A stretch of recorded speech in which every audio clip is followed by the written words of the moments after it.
Hei, sveiks! Prieks tevi redzēt atkal manā kanālā. Un šonedēļ ir bijušas garas un grūtas darbdienas. Mazliet neierasti strādāt pa dienu. Mans darbs līdz šim ir bijis pārsvarā pa nakti, vakarā, vēlu. Pārslēgties uz dienas režīmu ir grūti.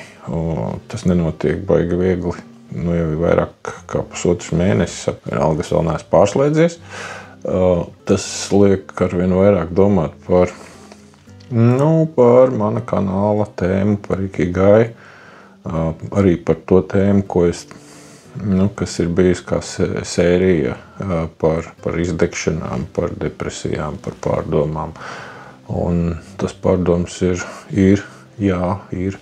Un ir interesanti, ka runājot par šīm pārdomām ar apkārtējiem, uzklausot viņus, izrādās, ka es neesmu vienīgais ar visādām pārdomām interesantām, par smagiem stāvokļiem, par depresiju, izdegšanu.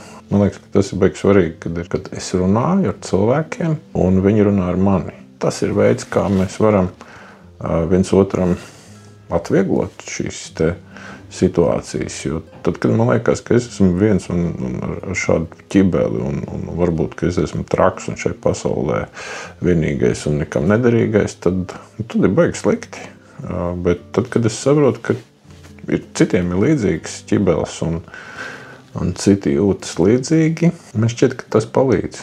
Man tas noteikti palīdz. Jā, un šovakar plānojas viens interesants pasākums. Viņš būs tumsā, redzēs, vai izdosies nofilmēt, bet es esmu priecīgs, ka viņš ir, ka viņš tuvojas, ka viņš jau būs jau šovakar. Un tad ir vēl viens pasākums, kas ir nākamajā nedēļā. Es nezinu, vai tur arī izdosies kaut ko nofilmēt, bet es ceru, ka izdosies. Un tad jau pēc tam būs, es mēģināšu salikt, samontēt kādus video, ko paskatīties mums kopā. Paldies, ka tu mani atbalsti ar savu skatīšanos. Tiekamies!